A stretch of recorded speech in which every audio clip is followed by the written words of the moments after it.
We're back here at the Next Gen Arena for the Season 2 SBENU Star League Finals here between Dream and Classic. It's all tied up 1-1. Man, this is a crazy finals already. It's 2 sick games. 2 great games so far. These guys are holding nothing back. They might be teammates, but man, they want to beat each other senseless. Yeah, they're saying it in the chat. They're saying it in the interviews. Yeah. You can see it on their faces. The way that Classic looked after that game, a lot of people are saying, well, that may just be it for this guy. He looks defeated already. Yeah, but he took that loss pretty hard. He did, but he's not going to go down that easy. I guarantee you. I think he's going to at least win one more. And if he gets some... at least win one more. Let me finish my thought. I think if he gets one more, gets a little bit more confidence under his belt, you know, a couple more wins, he may have a better chance of taking this one. But at the same time, I still will give the series to Dream. We'll have to see, though.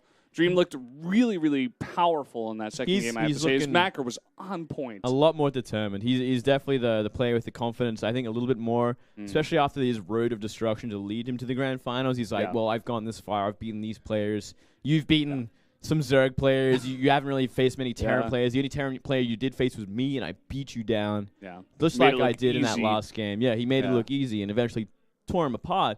And we could very well see the same thing on the next map, Cactus Valley. It is another bigger map. It's gonna go the distance for sure. It's gonna go to that part of the game where Dream gets really comfortable, confident, and start doing that multitasking. That's why I'm beginning to feel like, you know, we were predicting Dream coming into this one, but the more I see these games go later and later and see Dream just get into his form, like we were saying, the parade push across the map, there was not a hiccup, not even one in his macro. There was a time where the observer was like, oh, he's 96 of 96. He had all of his units building. He got the supply depot to finish as the units finished. And everything was smooth across the way. His drops were spectacular, and he's just looking so good. At the same time, I would love to see Classic do something more aggressive, but that's not his style. Well, it was his style in Game 1, so let's not take that completely off the table just yet, because I think he's going to really have to start bringing more of them out to deal with the style of Dreams. And the problem is, you know, Cactus Valley, gigantic it is map. a big map, which is the problem. Going back to what you were saying about that macro style of Dream, it's what makes him such a perfect player in TVZ as well, and it's why he's the player that beats life more than anyone else, because he doesn't stop. He's relentless with his macro the entire time, no matter what's happening to his drops or his harassment. He's always getting it done back at home, so he's always got more units to keep coming. Yeah, exactly. Reminds me of Maru, but at the same time, even maybe more solid at times. Even in that second game, you can already begin to see. Once I saw the macro style that he was playing and how flawless it was, and then his smirk after the game, it almost says in his head where he's just like, oh, I got this. You know, I feel finally comfortable. Game number 1, I was nervous. You know, I kind of threw it a little bit. I lost a lot of units. He got me you on got the opposite unlucky. side with the blink. It's like a build order sort of win in a way. Like he had that really planned out, and it kind of caught him off guard completely. Yeah. But, you know, if Classic can't begin to pull a bit more of the power of the series back onto his side, I think it's not going to look too good for him, man, because Dream looks unstoppable at this point. Yeah. He's got to really start to mix it up. He's really got to start to make Dream a little bit more uncomfortable. Looks like we might have something else going on, Valdez, before we get to the next game. They're giving hints about the password to open the case to get the shoes. They're putting that on Facebook. So go ahead and follow SBENU on there. Good luck with the Good luck with the Korean, though. Yeah. I don't know. Try your best is all we can say. I want those purple shoes, man. Look at them. They're cool. Whoa. They got sparkles on the bottom, Would too. I look good in them, Valdez? You look good in anything, Moonblade. Come on. You're just sweet on me, Hair Valdez. up, hair down. I don't care. No hair? Longer hair? No hair? Well, pigtails? We could try. It's all good, man. Oh, we got them, Valdez. Yeah, we got all the pins. We're wearing the 2 finals.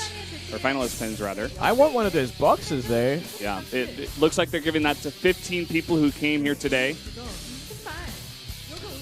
How about that? It's so funny to see Young here just like showing off the shoes. She's like a home shopping model almost. She's like, hey, you know, these are great shoes. Look at how stylish. If you know the passcode for this box, you get the shoes. I would like one of those boxes and those shoes as well. They look fantastic. Yeah. So many one of those boxes in our house. Like a lot of new sort of shoes coming out for SBENU as well, I believe. SBENU's putting a lot of money into their shoes and into esports. Definitely want to support them. They're doing so much for esports out here, especially in Korea. Yeah, we actually are wearing some of the new brand as well. They gave them to us today. So you guys would see them if you follow us on Twitter at MoongladeAU and at Brendan Valdez. Yeah, you can see some of those pictures and even try to get those shoes for yourself. I'm sure you can find a way to get them over to whatever country you live. But guys, we are about to jump into game number 3. As we mentioned before, the map is going to be Cactus Valley. Both players are ready in the lobby. We are about to start this game number 3. We are indeed. Classic looking pretty determined. Dream looking pretty comfortable. Yeah. Where he wants to be. You can see it in their body language. Classic, you know, he had a hard time losing that second game, but as you said before, looks determined, doesn't look nervous, and he looks ready to go. Dream also looks the same, ready to go into this game. Let's start the game right now, guys. Set number 3, Cactus Valley.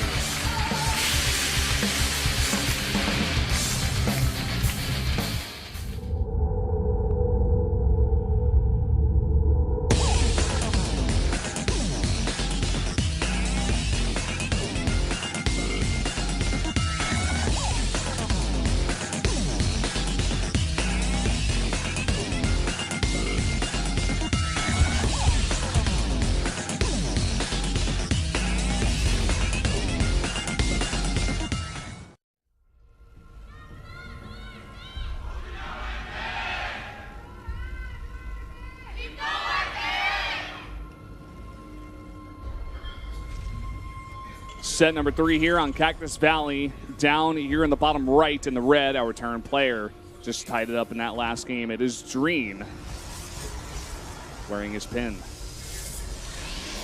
Down here in the bottom left, do have that Protoss player. Classic wearing his pin. The coffee Protoss. The cappuccino. The cappuccino. That's what it looks like. Yeah. Yeah. Well, that's what anyone else would think unless they knew the backstory, I guess. Definitely a cappuccino. Cappuccino toss. It's so funny. Like for people who actually don't know the background story behind it, they're like, really? What? Why? It's the Abe Lincoln Karen and the cappuccino toss here at the SBENU Star League. Dream, of course, showing a very close resemblance to Abe Lincoln, especially the beard. Yep, and Classic showing a very similar resemblance to a cappuccino. Yeah, so there you go. That's the reason behind the pins, guys. That's it. It's not that big of a mystery, but no, it's just how it is. It's kind of weird. You know, let's leave it at that. So Classic looking to mix it up a bit. He's going to take both of his gases, and I thought I saw 3 going to the first one. So it's not going to be that kind of, 2 in each gas go for 4. No, this is gas mining probes. This is full-on gas and a lot of it. Proxy Stargate Valdez, guaranteed, mate. 100%. It's going to be what I say and nothing else. And once again for Dream, we are seeing that same opening, Valdez. Yep. I'm loving your confidence, Moonglade, in calling these shots, by the way. Yeah, well, I'm feeling of course confident. it's this. Could not be nothing else it because actually I said it. Can't be anything else. Well, it does line up perfectly, so there you go. Well, there it is. There you go. Well, unfortunately for Classic, it's not going to be in that great spot. You would have hoped for Dream to be either in the top left or the top right, but this is going to be a little bit farther away from Dream in the bottom right. Yeah. It's actually the worst position based on where you put that Stargate. It actually is the worst position, so pretty unlucky from Classic, but, he was taking a chance. Chance isn't going to pay off, but let's see what kind of anti-air Dream is actually going to have for this Oracle as well. He's going for that Hellion build once again. Look at this. Marine's just going to walk straight into the base, and he's going to know something's up. He's like, oh, I guess I'll very make... easy tell. He makes Widow Mines instead. And it looks like he's going to be double Marines for a while.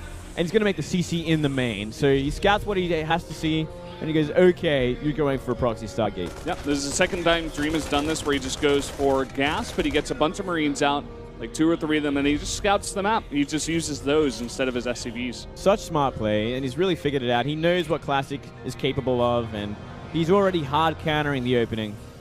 Yep. At the same time, we do have that Stalker making its way across the map. Widowmine getting behind the dish. It is going to be hidden. Perfect place for it.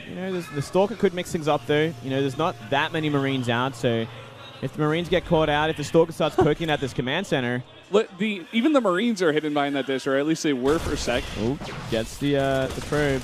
You know, that's enough, a small enough amount of Marines for the Oracle to do work. Classic is so smart with this, though. He's being so careful. He knows there's a Widowmine out just by the build that Dream has gone for. So he's just picking at the Marines here with that Stalker, trying to get as many kills as possible. Yeah, well, Oracle's done some work, but it hasn't really killed that many SCVs, mostly been Marines. That's definitely a win for Dream at this point, because his defense is going to be more solid than ever in just a few moments. Oracle will not be able to find too much more. Here we go. Oh, here he goes.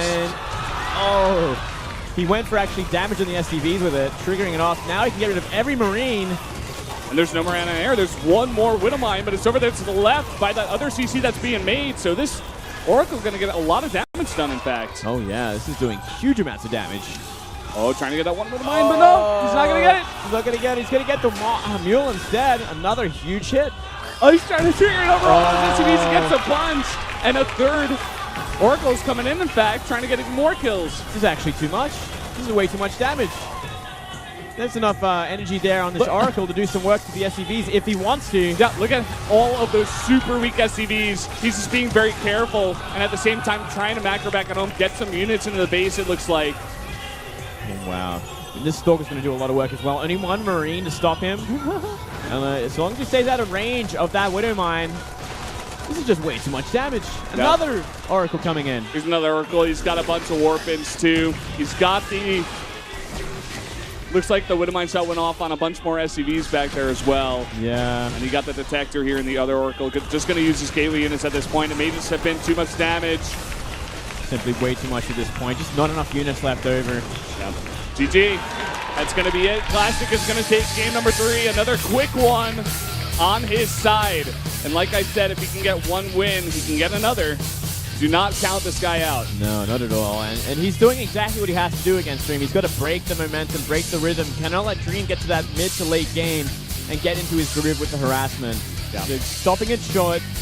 And just some really fantastic moves with the Oracles, triggering those Widowmines with the Oracle that's ran out of energy so the new one can come in and do the damage. So smart. Just great play there from Classic. He really executed the build quite well. And that's a build we've seen before as well. SOS used it against Keen, I believe, at one point, and totally decimated him in that game, becoming more of a popular build on that map. And it makes sense. It's an extremely big map. You can get that proxy Stargate out very, very fast. And most Terrans are going to go pretty greedy on that map just because it is so big. Yeah. No, definitely. Next map is going to be King Sejong Station. Map number 4. And Dream not looking too tilted from it yet. Pretty, another sort of cheesed out loss there. Takes it on the chin there. Dream saying in the chat, he's like, I went for the build that would stop your build, but I messed it up. So, not very happy with his performance there. He's going to have to do a bit better here on King Sejong Station. Yeah, it looked like he had all the tools to defend against this Oracle harassment, but it just didn't end up that way. Yeah.